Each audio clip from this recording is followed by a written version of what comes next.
This is the Russian Dynamite, Masha Slamovich. Becca here.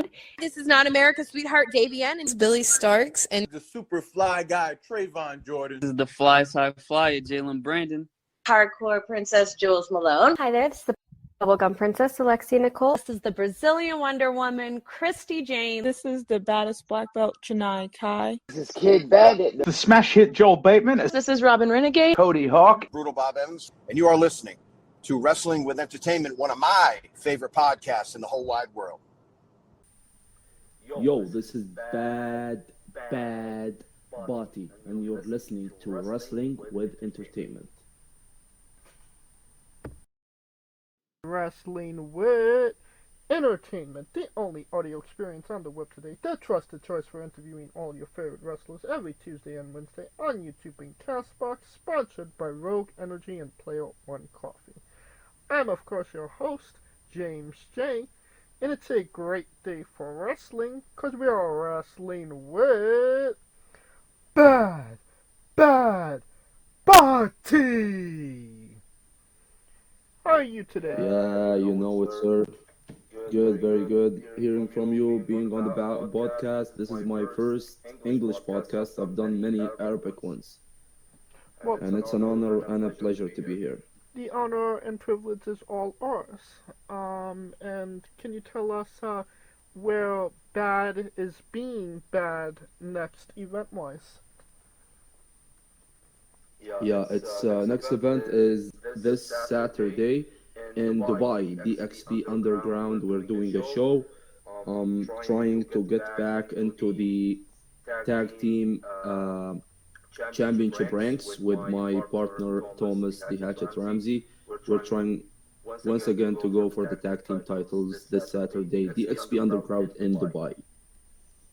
Okay, and where can we find you on social media and your merchandise? So social media is Badd Bati, both X and Instagram. I'm working on a YouTube channel, by the way. I'll upload the first vlog this weekend, maybe. By the way, it's Ramadan here in the Middle East.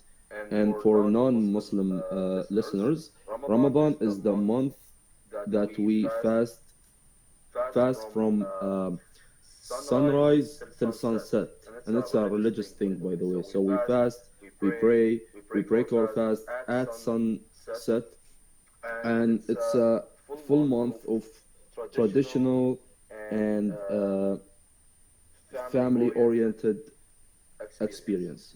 So I will highlight this in this vlog. It will be about wrestling in Ramadan, or a life of a wrestler in Ramadan. Merch-wise, I have a pro wrestling tees store. It's Badd Bati too, and I have shirts that I'm selling independently in each promotion I wrestle in. So if you catch me in a wrestling promotion, run in, say hi, and I will try to sell you some goods. All right. Okay. Now, can you tell us what kind of inspired you to make your own vlog? Yeah, so it was Zack Ryder or Matt Cardona. He used to do the vlogs in WWE when he was there, and now he does it to each indie show he attends. And this gives the fans perspective on the wrestlers, how they train, who do they talk to, how do they sell the merch, some of the action that you don't see online or anywhere about the indie shows, you get to see in the vlogs. And you get we as wrestlers get to take the fans on an experience to witness some of our lives. And Matt Cardona was just there in QPW, correct? Yes, I recently shared the locker room with him in QBW Super Slam in Qatar. Many superstars were there, by the way. Mick Foley, Nick Nemeth, Dolph Ziggler, Jinder Mahal.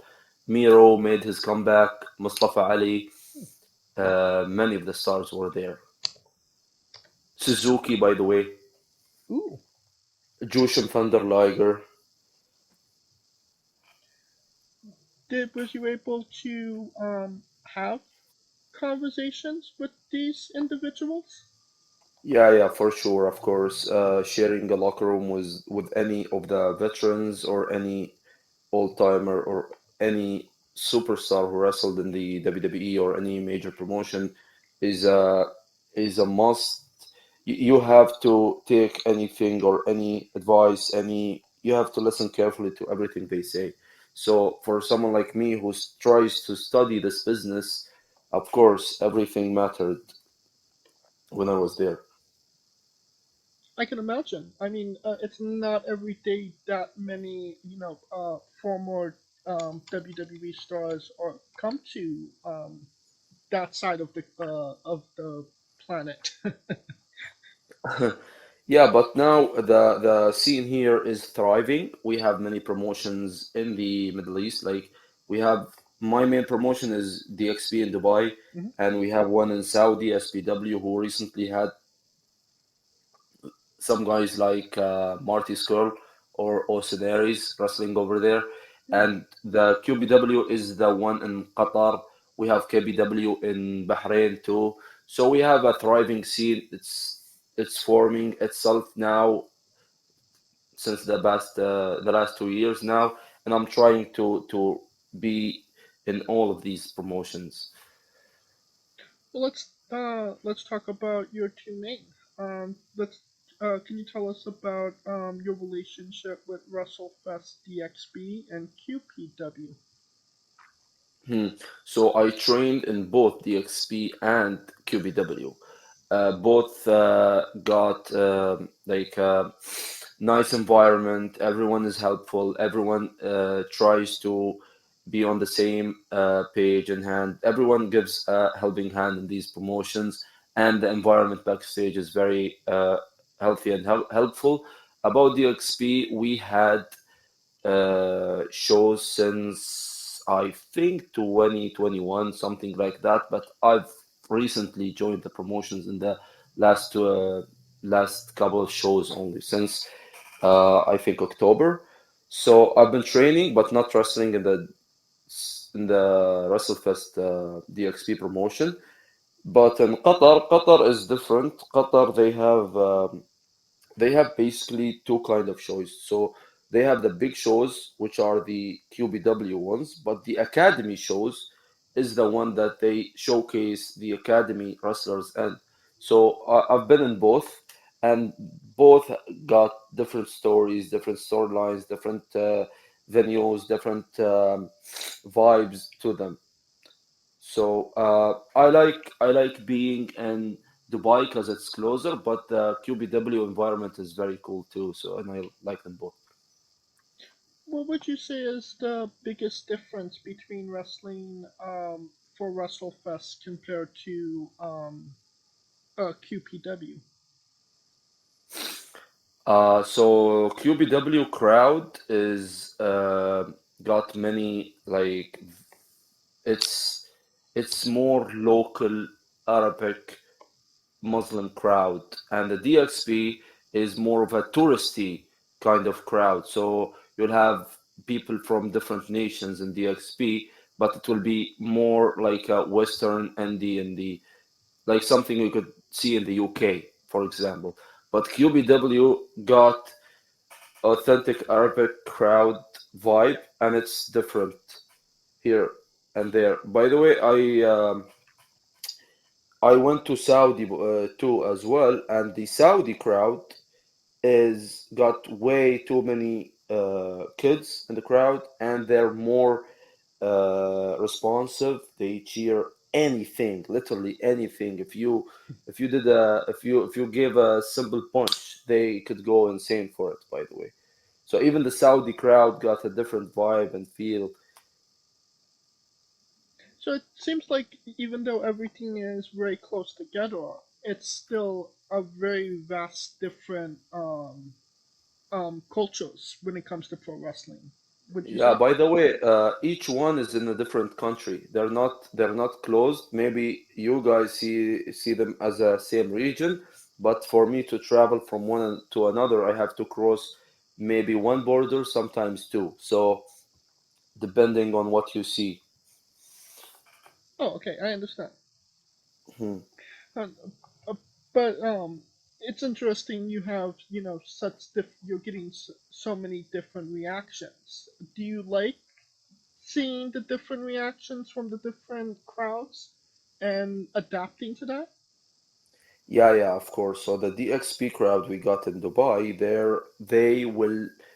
they will let you know you suck. They will eat you alive if you did something wrong, or if they didn't even know you, or if you was a heel. They're not for getting at all. They will massively boo you. They will not care at all about you if you didn't give them a show. So I would say out of out of all three, even the US, by the way, I wrestled in the US. So the toughest crowd I've ever wrestled in front of is the Dubai crowd, which is a challenge for me, and I like challenges. Well, I mean, let's talk about it. You recently tag teamed with Thomas Ramsey. Some might say an unlikely tag team. Obviously, he's a big part of WrestleFest. So what was that experience like teaming with him? Yeah, first of all, I listened to your interview with him a couple months back, and it was good. I'm a big fan of the podcast. Listened to Nina, Ragab, and many of the interviews I you appreciate did. that. Thank you. Yeah. For Thomas, yeah, he was a former world champion in DXP, and he spent some time there. He got a black belt in jiu-jitsu and a jiu-jitsu background, which is something I'm working on too. I will get my blue belt, by the way, this weekend, I think. Yeah, this weekend or the next one. So I'm trying to get into jiu-jitsu even more, so it can matches the style we do. And in DXB, by the way, you could form a tag team, but still wrestle as a singles. So that's a plus for us to be. If you were in a tag team, you're still wrestling singles, going for the singles gold. You're doing everything a single wrestler is doing. It's no difference in your career path, I mean. Right. So how did it come about to team with Thomas? Was that something he came to you? You came to him? Something the promoters recommended? Yeah, of course, it's a storyline thing that happened last week, actually. We had the tag team champions trying to make an open challenge for the tag team titles. So I went in and I told them I can take them both by myself. But if I'm going for the tag gold, they told me I can't do that. So that's why I called in for Ramsey, asked for his help, and now we're basically tag teaming. I mean, what was that match like for you? Obviously, Ali and Cryptid, the current tag team champions. And obviously Ali is very much over with the crowd. So what was that experience like? Yeah, With they love Ali Raza in Dubai. He got a big following. Even Hamad, by the way, even Cryptid, he got many fans in the crowd too. It was my first main event.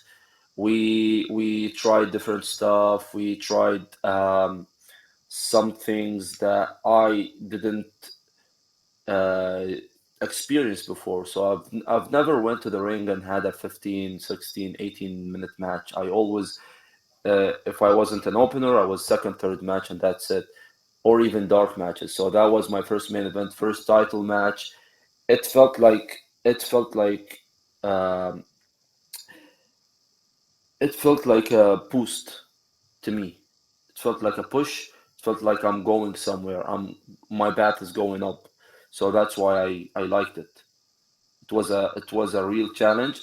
Some people felt that the match had its flaws, but I mean the crowd liked it. I heard an amazing reaction. People loved Ali Raza and Cryptid way more than they than they did before the match, and people hated us more. And now people saw what I can do. People in the past in DXP, they saw me as an upcoming guy, maybe an underdog, and they didn't care much. But now, after that match, I had so many interactions with fans in the XP telling me how excited they are for me, telling me how even the next show, by the way, the one we did in this Saturday, I had a way bigger reaction than anything I did before due to that match. So I have Ali Raza, Cryptid, and Thomas to thank for, and the DXP crowd for sure, for sure. So you could kind of say like that match really upgraded you, so to speak. Yeah, elevated me for sure, elevated. There you go, elevated. Hmm. um, well, before you teamed, well, actually, you're going up against Ali and Cryptid again this upcoming week as well, correct? No, we're not. I'm not sure what I'm. They didn't announce what I'm doing this Saturday, but I'll be in the show. I'll film the vlog there too. I will. I wrestled this weekend for the medallions. So the medallions in the XP are like a money in the bank. You Yeah. collect the medallions, and then you can challenge for any title anytime you want. So in the gauntlet we did this last Saturday, I had one of the medallions, and when I went to win, by the way, I actually won the medallions, but Kuya somehow came back, tried to come back to the match and said that he wasn't eliminated or something, and somehow he got the bigger hand, and then a whole scuffle and stuff started happening with Jay and Sam, and everyone went to the ring, and they ruined my celebration, by the way. So after the plan with the medallions was that me or Eric, some of us could get the medallions and cash it in on the tag team champions, not the world championship, by the way. But it did not help. It was a disappointed for sure, but now we're trying to work our way back into the tag team title scene. I think they got challengers next week and the big agenda show, so maybe after that we could definitely get back to the scene. Okay, I gotcha. The match you referred to was the seventh way match. I believe Ramsey was in that match as well. No. Yeah, so it wasn't a seven-way, it was a gauntlet match. So the guy you interviewed before me, the Egyptian guy, Egyptian Ragab. wolf, Ragab, yeah, he started the match with Zephyr and he went over, and then Ramsey came in. Ramsey eliminated Ragab, and then Kuya Burn. Kuya Burn is the Filipino guy who likes fried chicken for some reason and gives them away to the crowd. By the way, he comes every time with a fried chicken bucket and gives it away to the crowd. So Ramsey didn't win over Kuya, but after he lost, he attacked him and basically destroyed his back. So Kuya was eliminated, but not officially eliminated. Then I came in, eliminated Oscar in 1 minute. I should have won the match. No one came in, except Kuya suddenly decided to come back. That's why. I tried to attack him with a table. The ref threatened to DQ me, and then a whole bunch of people came in, and it was a mess, by the way, in the match. So, needless to say, your Kuya is not your favorite person right now. Yeah, he likes fried chicken, and I eat only grilled chicken, by the way. Let's keep it healthy. This Okay. stuff could kill you. So, you aren't going to be seen eye to eye from a pro wrestling standpoint or a chicken standpoint either. Yeah, for sure, you bet. So I'm assuming that there is business to be dealt with Kuya as well, no? Yeah, for sure. Hopefully after Ramadan, I'm going back to Japan, big Japan this time, doing the tryouts in the beginning of April. So once I'm back, Kuya will not be happy about what I do to him. Okay. Kuya, watch out. Mm. Will that be your first time traveling to Japan? No, so I was in the New Japan Dojo, not the Japan one, the LA one, Yes. and did the training over there. It was an amazing experience. And then after that, I tried going to Japan. So I tried some shots with Just Tap Out and Michinoku Pro, but this time I'm going for Big Japan, not the deathmatch style. I'm trying to go strong style in Big Japan, which is something they don't do much of. But I'm joining the tryout, seeing what I can offer to the promotion. Is that a big desire in your wrestling career to work in Japan? Yeah, yeah, for sure. The Japanese style, the Japanese culture, the Japanese fans. I love it, by the way. It's an amazing um, it's an amazing feel to be loved or hated from the Japanese fans because they really care about the business. They really they really follow it. They really treat it as a sport, which it is, by the way. Wrestling is a sport. I know it's an entertainment, got some aspects to it, but at the end of the day, wrestling is a sport, and that's what I like, a sports field. Well, I mean, you mentioned it. You trained at the LA dojo for New Japan here in the United States. What was that experience like training in obviously one of the bigger wrestling promotions? And how did that come about as well? Yeah, so it was the hardest thing I've ever done. Uh, I had bruises everywhere in my body. It took maybe 12 weeks, I think. I was away from my family. I didn't inform my family about it, by the way, and they didn't like it. I didn't inform my job. I left everything in Dubai and went there to the US to do this thing, to pursue this dream. And there, I some nights I woke up in the middle of the night, not feeling my left shoulder. I sprayed many. I had many painkillers, not as pills, but sprays to kill the pain, to keep going during class. It was a tough experience, both physically and mentally. Um, I had many issues there in the US. I loved the place, of course. I loved the dojo. I loved LA, but mentally I wasn't in the best of places. It was the literally the hardest thing I've ever done, and this exactly is what shaped me today as a wrestler.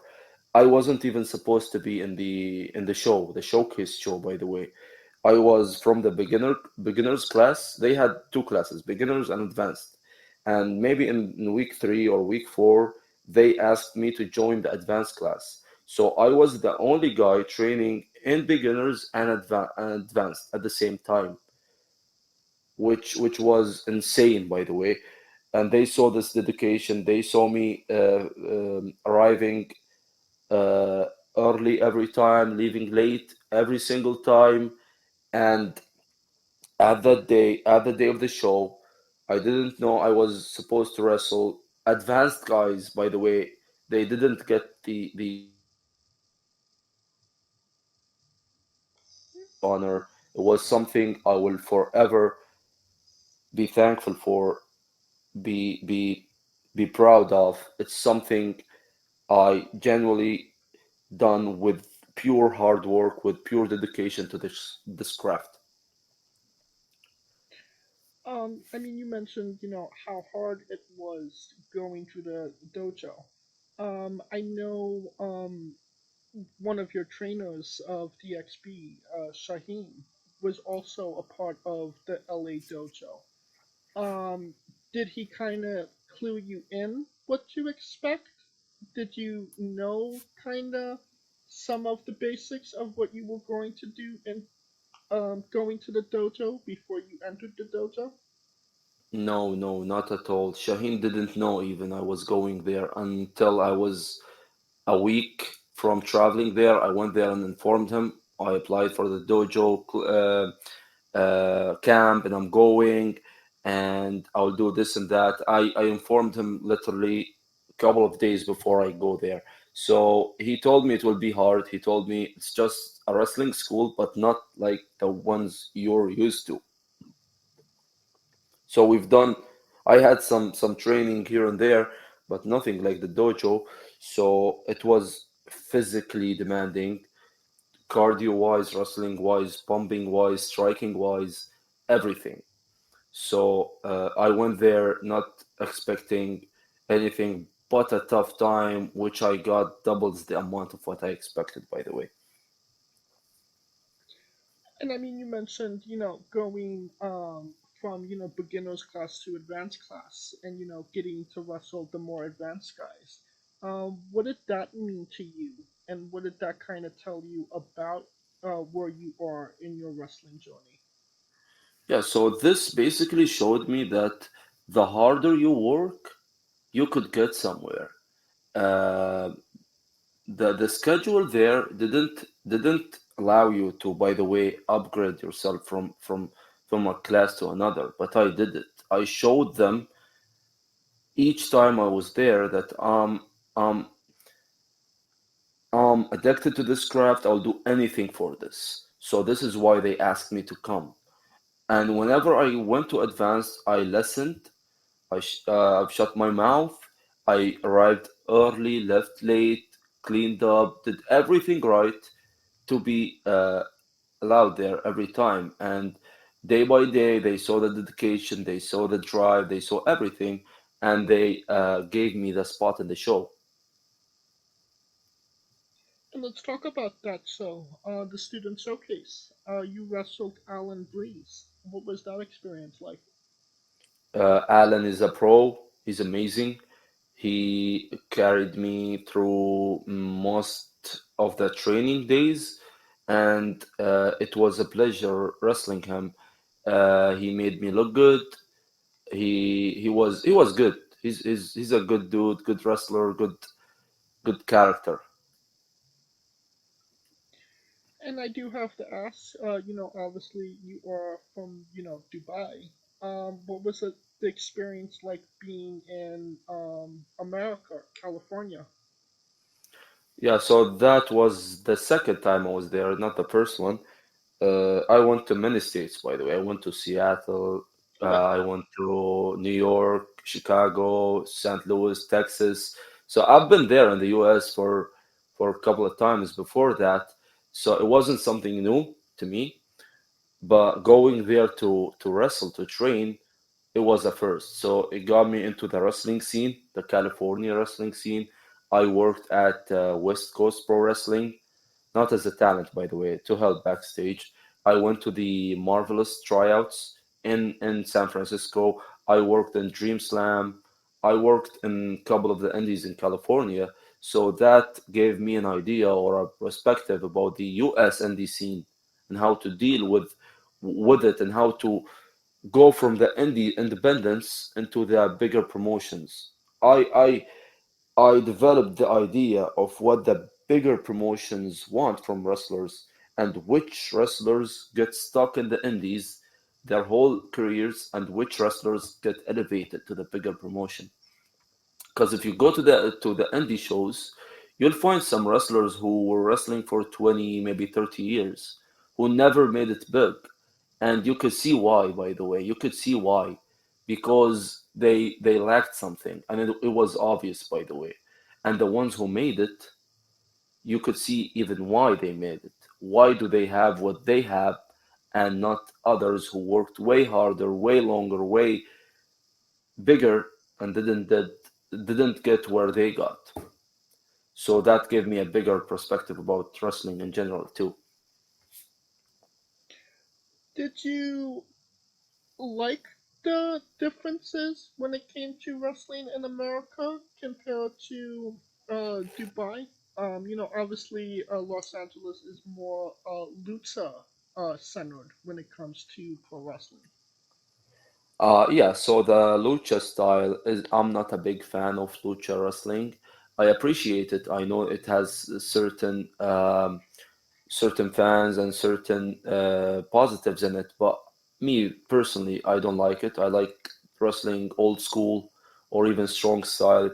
Um, so even the lucha shows I worked, I didn't work a lucha style, by the way. I worked more technical style. Uh, Many stuff were different, and yet many were the same. They had some non-lucha independents in the California scene, by the way. Not all of them are lucha shows, but certainly lucha got major influence in the California scene. I do have to ask, what was you eating in California? So my favorite restaurant there was Sizzlers. Is it Sizzlers, Yes. right? Uh-huh. Yeah, I like the steak, the shrimps, the salad bar, everything in it. Of course, I'm a big fan of In-N-Out, but I tried to eat as healthy as I could. But an In-N-Out burger was it was unavoidable, by the way, if you're going, even if you were in a strict diet. So I ate many American food in LA, and I like the vibe, by the way. I like the beaches. I like the bougie style. I like Hollywood, West Hollywood. I like all the places. All the places in LA had different types of characters and people and venues and activities to do. So LA was amazing. I'm definitely going back for sure. Okay, so we should expect you to come back. I'm assuming for pro wrestling, right? Mm, Yeah, I'll be back anyway.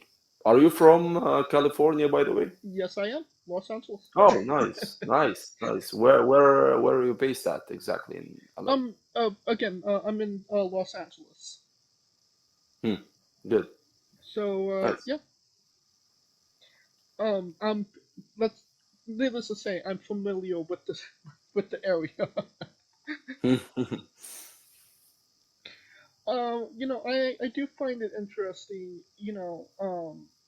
DXB is not just one culture. It is like a melting pot. Ramsey's American, Kuya is Filipino, Rugab Egyptian. Knowing having all these different cultures and all these different perspectives when it comes to pro wrestling, has that helped you in your own pro wrestling career? Yeah, of course. By the way, we got Lebanese, we got Indians, we got Pakistanis, we got Arabians, we got many variations of nationalities over there. But it's not just DXP WrestleFest, it's Dubai in general. It's filled with many cultures and together. More similar to New York, if you know what I mean. Yes. But Dubai is a smaller place that you can see the difference and everyone coexisting together, and you could see the cultures. Even you could see a side of the city which is occupied by Russians, or a side that's occupied with Arabians, or a side that with Indians or Iranians. So you could go to certain places in Dubai and feel like you're in a whole different area, by the way. So it's Dubai in general, not just the promotion DXP. Right. But I imagine, having, different perspectives from different backgrounds and cultures in the promotion helps grow your pro wrestling knowledge, no? Yeah, for sure. But many of the wrestlers in DXP didn't wrestle anywhere except DXP. Of course, we got Shaheen who went basically everywhere, and we got Ramsey from the US, Right. and that's it, I think. So the others, I think they only wrestled in DXP, which is a good enough, by the way, good enough experience for you to have, because it's as you said, rich with cultures and perspectives and people. Well, that being said, can you tell us about breaking Keno's leg? Okay, so that happened in Qatar. This he's an upcoming Qatari dude. The promotion QBW are pushing him hard.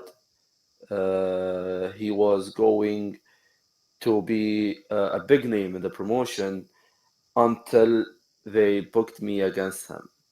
So as you know, uh, I'm not taking it easy on anyone in the ring. So I wrestled Keno. It was a good match. People were cheering for him. They were going insane actually for him. And somewhere during the match, maybe during his comeback, he went for a high knee to my face. And when he landed on the other knee, I think he heard a pop or something. Something was wrong with the other knee that he landed on. So he couldn't continue with the match. I kept on attacking him, doing some arm bars or trying to win the match until the ref stopped it. By the way, good story about the match. His family were in the crowd, by the way, that night. So he had his younger brothers and sisters. He had his mother even there. So whenever the ref announced that he cannot continue the match and I was the winner, I went in and kicked his knee after the match. So when I was backstage, everyone was rushing to help him, to call an ambulance and to do like checkups on him. His mother was there and she was looking for me. She really thought I did that on purpose and I broke his leg. And she was looking for me and cursing me and trying to find where I was. Um, wrestling. Not everyone knows the wrestling, that wrestling is A walk. it's yeah, it's a work. So she didn't know that. She was an older lady, so I wasn't there, but the wrestlers told me about that, and it was funny as hell to me. I went there to the hospital, by the way, to check on him. You can check out the match. It's on YouTube. It's QBW Vertical Limit 2024. It was an amazing match until the thing happened, the accident, and it was 100% on him. He landed wrong. He was a bit overweight, and when he landed on his knee, something popped. So it wasn't on me at all. But the of course you're familiar with the Owen Hart, Stone Cold Steve Austin injury, right? Yes. Yeah, so Owen Hart, after he broke Austin's neck, he made a shirt that I broke Austin's neck, right? Yeah. So I took the credit of breaking Kenna's leg, and I made it a T-shirt. You can buy it in prowrestlingtees.com. And as soon as he gets his knee fixed and everything, we are having a longer, bigger story and maybe something bigger. It will be the feud of the Middle East for sure. Me and Keno.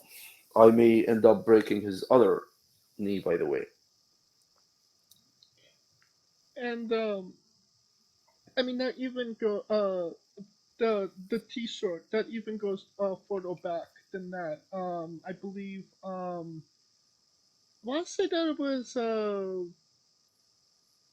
Terry Funk made a short when he broke Dusty Rhodes' leg. I broke Oh Dusty. yeah. That's right. That's right. I for some reason I only remember the Terry Funk, the the Dusty sucks eggs shirt. Yeah, That's the only one I remember. Terry had a lot of great shorts. Yeah. By the way, I'm rewatching the territory days of pro wrestling. By the way, I'm going territory by territory. So whenever I see Terry Funk.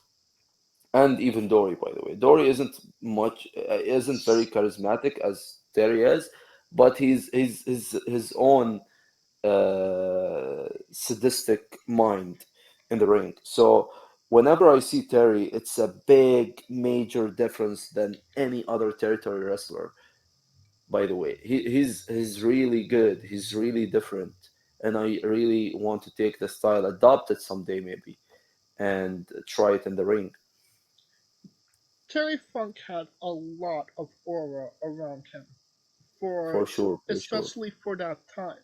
You know, I feel like you could put Terry Funk, drop him in any decade of pro wrestling, and he would have been a top guy. He was just that damn good. Yeah, for sure. My only perspective on Terry Funk was on from the ECW days until I went back recently and watched his 80s, 70s feuds, even the Japan times, the Japan tournaments he had the World Tag Leagues. They were insane, by the way. Especially the finals. The finals, if you see the Funks in a World Tag League final in All Japan, it's a must-watch match. You have to see it. It's something out of this world. And I So, will continue. yeah, he's amazing. And I mean his FMW matches with Anita as well, legendary. Oh, yeah, for sure. Yeah, of course.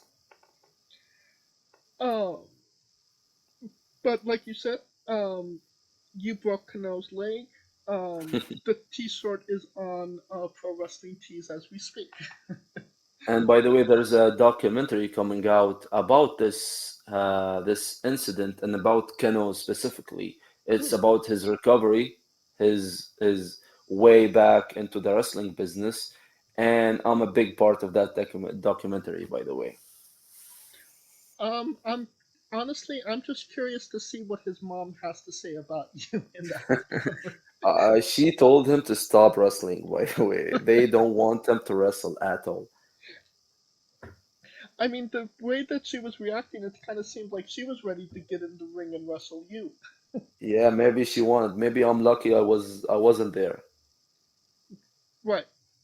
And just add to the all the heat that you already had. Don't want to break her neck or something after what I did to her kid. Now, let's get into Bad's Bizarre Adventure. You're a pro wrestler that goes up and down the roads, and weird, crazy, and bizarre things are bound to happen. Can you tell us a road story that fits that description? So road stories, I got many of them. I'm not sure if I can say them publicly in the podcast, but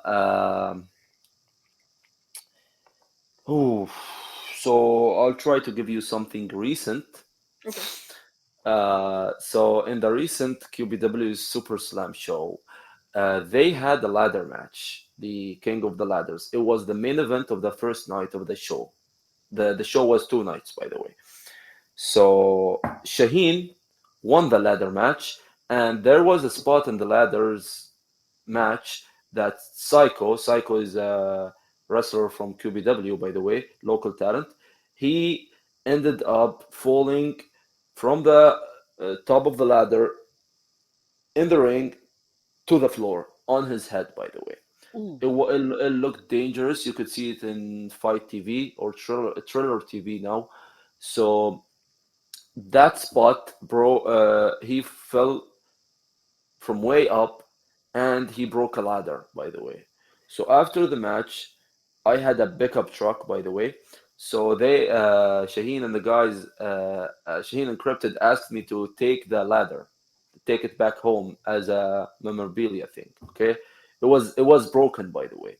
So it was broken in half. I took it in my pickup truck, throw it in the back, and drove. And I forgot about it, by the way. I drove with Cryptid back home, and we passed the Saudi borders. It was fine. We came to our country's border. Over there, they they didn't like the ladder. They were so confused about me bringing a broken ladder. By the way, they asked many questions about the ladder. They refused to get it in until I convinced the border officer over there that I only want the top of the ladder. It was broken in half, so I gave them the bottom side, and I took the upper side of the ladder. And somehow it was fine, and they let me take the upper side of the ladder, and I still have it to this day. By the way, I don't know why. Don't ask me why. I'm confused myself, but that's what happened. I don't know why they refused to give me the full ladder. Yeah. So somewhere the rest of that ladder is just in Qatar. Yeah, it was broken in Qatar. Yeah, Okay, so the other half is just there somewhere.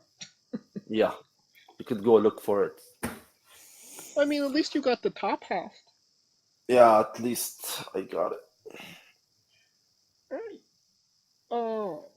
Now here at Wrestling Wit, we always like to say that everybody is nerdy about something. Everybody geeks out, fanboys over something. What is a fandom that you love? Yeah, so I basically follow soccer. I'm a big gym fanatic. I play many sports. I like shooting, not at people, of course, at shooting range. Right. Uh, but my main fandom, my main focus, the thing I care most about is for sure wrestling. I know it's a basic answer for you or any fan listening. I'm a big wrestling fan. I watched every WCW show, every ECW show, and I watched WWF since the Bruno Sammartino days. I'm rewatching the territories, by the way, now. I'm watching Mid Atlantic, Mid South, All Japan, New Japan, WCCW, WWF, AWA. I'm getting uh, deep stretch into this wrestling business and how it started and who were the stars back in the day, and I'm following them show by show, even the house shows. I open Cage Match and try to um, navigate my way into the house shows and how was the business back then. I try to get podcasts on the same era of time. I try to immerse myself in that time and how was the wrestling back then, and I try to implement some of the stuff that I do in the ring from the 80s, even the 70s era of pro wrestling, because I find them the most interesting. Yeah, for sure, the 90s, maybe the 2000s were cool, but I mean the 80s were different. That's the style I want. That's the style that I love. That's the style I'm trying to implement in the ring today. So that's my only uh, if you will call me a wrestling geek, yeah, for sure I am. You also mentioned that you're getting your blue belt soon. How long have you been training? Yeah, so jiu-jitsu was I think it's 2 years, 2.5 years, something like that. Um, I try sometimes to go to jiu-jitsu and give it some energy and time, but my main focus is on wrestling. Wrestling, jiu-jitsu could affect my wrestling in ring aspect, but I mean, I don't want it to be my full gimmick, you know. I'm trying to do jiu-jitsu as a shoot thing. If something happen, if I want to fight someone, if I want something like as a real shoot sport, but wrestling is for the theatric. Wrestling is for the story, the feel, the connection. For everything else, wrestling is my thing. Jiu-jitsu is just a side thing I'm doing. Okay, I gotcha. I'm I'm assuming black belt is something you have your eye on in the future, no? Yeah, so the way jiu-jitsu works, at least in our side of the planet, it takes you 6 months to get a stripe in each belt. So when and now I have four stripes in the white belt. So to get promoted to the next belt, you have to get four stripes, and then you go for a test, and then you pass it, so you get the next belt. So if I'm counting the years and months, that may take me for up to, I think, 6 or 8 years. So it's a time thing, it's a commitment thing. Right. As much as you give it, you will take. It's not something that people could. Yeah, some schools do that. Some schools go with the coach's perspective. So if the coach thinks you deserve blue, he will give you blue. Yeah, some people do it like that, but for the one I'm trying, no, it's a time thing. If you commit this much, you'll get this much. So I don't see it in the foreseeable future, but yeah, someday for sure. I think it's time to go to the colossal question. Let's say they're making a movie about you. Every movie has a soundtrack. What would be the first three songs on your movie soundtrack? So actually, we are making a documentary about me, about my journey as a whole. But if you're asking me about songs, if there was no copyright, no gimmick No, infringement or no anything, copyrights, I no will. infringement. We have unlimited budget. You could have any song in the world. So for sure, I will pick Rocky songs, the Rocky soundtrack song, the Gonna Fly Now. Okay, You know it for sure. I will. My second choice could be maybe Many Men from 50 Cent, okay. and my third. Oh, this is a tough one. My third could be maybe Push It to the Limit from Scarface. Push It to the Limit. Okay. Uh, a solid three picks to say the least. Now that we have the soundtrack down, everybody knows you get the soundtrack first, then you write the script, and then you go to casting. Who Oh, plays you? And you can't say yourself because you are obligated to make a Stan Lee-esque cameo. okay. So, shit. So, by the way, I watch lots of movies, but I'm bad with names. So I don't know any name of any actors or directors or anything. I could recognize them for sure, but I'm not good with names. So, I could help you with that. uh, yeah, how about I pick a wrestler to star in my film? That's fine. Yeah. Okay, so I will pick someone with a mustache. Yeah, maybe Stan Hansen. You know that? Yeah, Stan Hansen. Okay. Stan Hansen could star the movie as Badd Bati. Yeah. And just out of curiosity, the documentary coming out about you is Roxy shooting that? No. She already did one for the XP, Right. but I'm working with a YouTuber, a guy I known for 7, 8 years now. He's doing the production in QBW. His name is Aziz At-Tamimi. He, by the way, he worked on the Prime documentary, The Queen of the North, about an independent women wrestler, if you know it. It's on Prime. Okay, You could look it up, Queen of the North. Queen of the North. I definitely Yeah. will.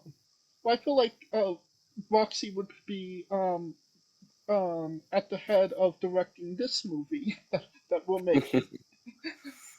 Yeah. We have to at least give her dibs on that. Maybe we'll pick someone from Hollywood, you know that? That as well. Right. Now that we have you casted, every movie has a supporting cast. Who would Oh be shit. 3 people with significant meaning to you and your story that would be in your movie? And if you want, you could. Who would play them as well? But you don't have to. Okay, so I told you actors, I'm not good with that thing. So characters. So I will pick Fred Rosser, who's Darren Young. Okay. He was my coach at the New Japan Dojo, and Kushida too. Uh, these two for sure, and the third guy, who will it be? It's not Hulk Hogan. Uh, the third guy could be shit. Yeah, so how about the first scene is me as a kid watching wrestling on TV. So the third guy could be CM Punk influencing me. It will be a scene from my childhood influenced by CM Punk on the TV. How about that? Okay. And I mean, CM Punk does do some acting on the side, so we could definitely get him. Alright, this is sounding like a great movie, a blockbuster to say the least, and you could pre-order the tickets now. Now on to a controversial subject. Pineapple on pizza. What's your stance? Boo, it sucks. I hate pineapples on anything, by the way, and I still ate them today. This is telling you so much about me. I could eat anything. I could literally eat anything, even stuff I don't like eating. Uh, Pineapples on pizzas, no. New York pizza, of course, no. I hate that style of pizzas, by the way. The pizza should be thick. It has to be crusty on the end of it with some cheese. The pizza, hot pizza, is what I grew up on, and that's the only pizza I really care for. Anything else, the thin pizza, the New York style pizza, all of that, I'm not a big fan of. It sounds like you prefer Chicago style. Is it? Is it Chicago style? Yeah. If Uh, it is, yeah. yeah, deep dish. Yeah, that's Okay, so. so you're more anti-pineapple on pizza, but if you're hungry enough, you'll eat it anyway. Yeah, no, I'll pick the pineapples first, eat the pineapples by themselves, and then I'll eat the pizza by itself. I will never mix them together in my mouth. Okay. What's your spirit Pokemon? I'm not familiar with any of that Pokemon stuff, to be honest. Fair enough. Well, you're watching all old school pro wrestling. We love the late great Tracy Smothers on the show. Do you Yeah, know for the sure. acronym for Thug? THUG. So the acronym is what exactly? Is it the synonym, or what do you mean by Um, acronym? like the acronym for WWE is World Wrestling Entertainment. Okay. So the acronym for what? Doug. THUG.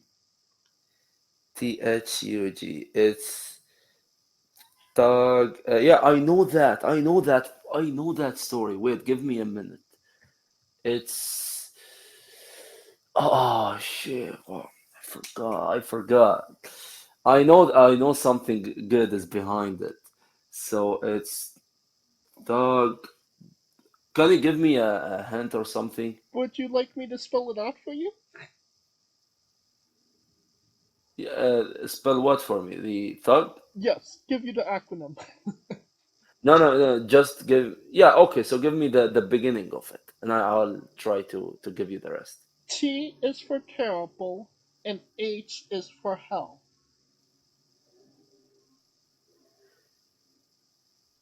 Oh shit. No, I don't know that. I don't know that to be honest. Okay, So so T is for terrible, H is for hell, U is for ugly, and G is for jail, 'cause a dog can't spell. yeah, yeah. I knew that. I swear, I knew that. Yeah. How did I forget that? It was a promo in Smoky Mountain, right? Yes. Something. I Yeah, believe when he something was like in that. the Full-Blooded Italians, even though he was Irish. Yeah, yeah, yeah, yeah. I'm a big fan of FBI, by the way, all of them. Oh yeah, Nuncio definitely underappreciated. Yeah, even Big Guido, by the way, who sucked, but I'm still a big fan of the gimmick. Well, we love the late great Tracy Smothers, and we're trying to keep the memory alive on the show. Yeah, so the Thug can spell. Yeah, for sure.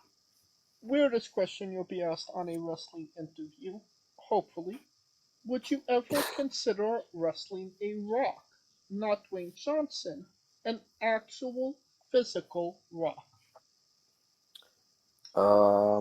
So I've wrestled pillows when I was a kid in my bedroom. I wrestled my cousins. I recently watched a Houston wrestling show from the 80s of a bear, a wrestler wrestling a real bear. Tracy Smothers. So, oh, did Tracy wrestle a bear? Tracy They wrestled had the bell. they had no, they had a gimmick like multiple times of people wrestling bears, and it was something from the circus or something. So if they can do it, why can't I? Okay. Well, just for context, there is a wrestler named Psycho Mike that indeed wrestled a rock for over 15 minutes in a tungsten What? man match. That's an What? Iron Man match that lasts for 2 weeks.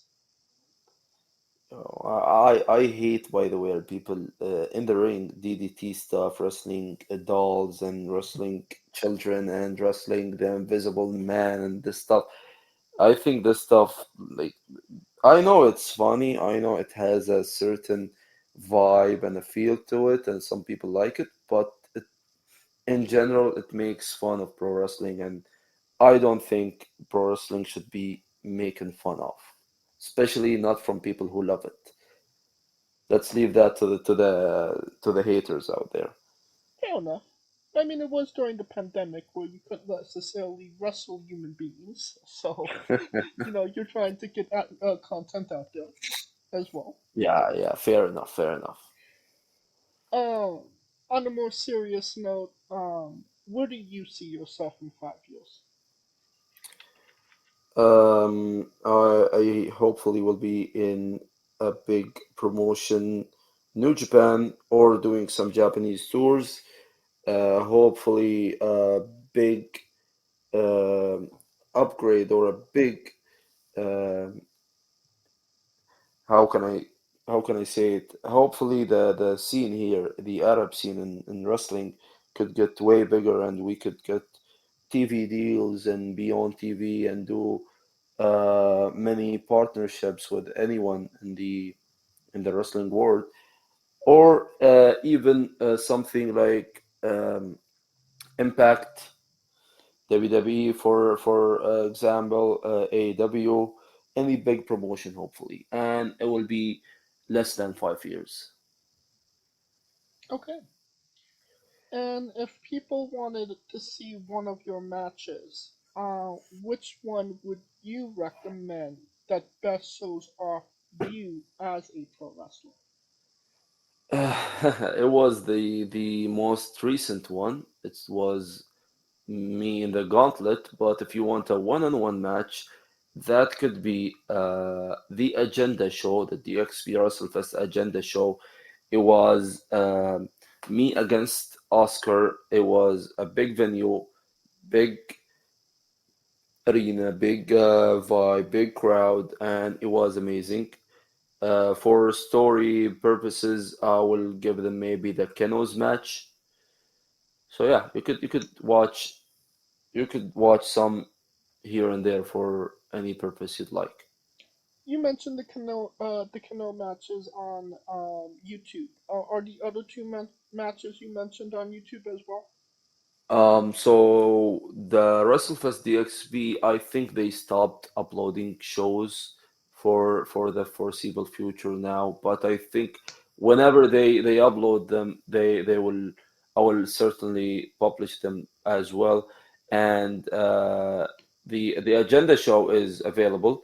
The QBW show is on Fight, so each one is it's messy in the wrestling business. Some shows could be airing on websites, some are free on YouTube, some you couldn't find. So yeah, it's messy, and I couldn't keep up with where each show will be shared at. By the way, Okay, so if they are indeed on YouTube, I will grab them and I will put a link to them in the description of the video below, both on YouTube and Castbox, for anybody that hasn't seen them, wants to see them, wants to re-see them after this interview. thank you very much. Absolutely. And since we are nearing the conclusion of this interview, we're wrestling with the 8 questions of doom. This Dun is dun our dun. This is our speed round, our bonus round, the round where we see who you really are. Are you ready? Let's go. Excluding yourself, greatest wrestler of all time. Oh, Shane Douglas. Worst wrestler. Great Khali. You're main eventing WrestleMania for the World Championship. Who is your opponent? CM Punk. If you could come out to anyone's entrance music, past or present, who would it be? Ric Flair. Finish the sentence. Kayfabe is Alive. we would have also accepted tastes great on toast. Squash. Vegetable or fruit? What the fuck? I think it's a fruit. Correct. That it is indeed a fruit. New Japan wrestler Taichi. His ring gear gets smaller every year, revealing more of himself to the world. My question, what is the appropriate trunks to butt cheek ratio for ring gear? You shouldn't show any, by the way. If you were a man. If you're a female, Continue. yeah, you can't act tough and act like a real tough guy and your butt cheek is showing to the world. You can't do that. So yeah, if you're doing a serious man gimmick, you can't do that unless you're a female, you're a woman wrestler or anything else. You could definitely show whatever you want to show. Okay. And the last question, the main event, the thing everybody wants to know. Have you ever had a conversation with a stranger in a supermarket about Darby Allin? No, not at all. By the way, I had one at the gym last night.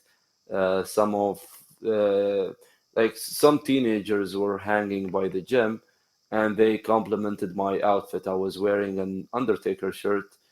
I asked them if they were wrestling fans. They told me they were fans when they were younger, by the way.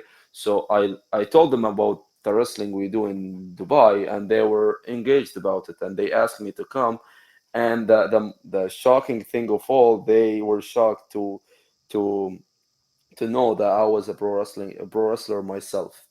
So if I'm talking about wrestling with strangers, I'm not doing it about Darby Allin. And that's the correct answer. And that will conclude this interview. Thank you so much for coming on and doing this with me. Thank you very much. It's a pleasure. I hope I see you next time I be in LA, and I hope this is not the last time we record the podcast. You will be my first interview once I win a world title. How about that? And I am definitely looking forward to that 100%. All of that. Until then, can you tell us where we can find you on social media and your merchandise? Yeah, so again, it's Badd Bati in Instagram and in on X, merchandise at prowrestlingtees.com.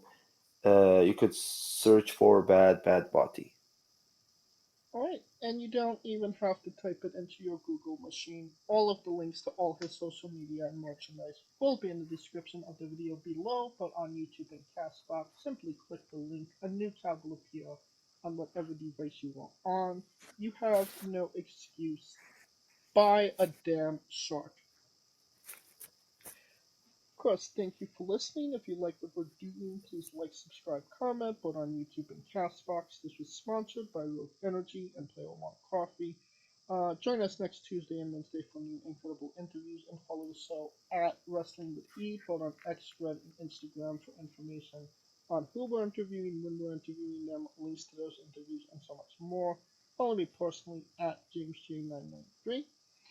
Alright, when I say wrestling with, you say entertainment, okay? Let's go. For our special guest, Badd Bati, Kaliko Yacht, Scooter Dust, I am James J, and this has been Wrestling with Entertainment. Hey, folks, this is the Colossal Mike Law, and you are listening to Wrestling with Entertainment. Enjoy the show. Support these guys. We appreciate it very much. We'll see you at ringside.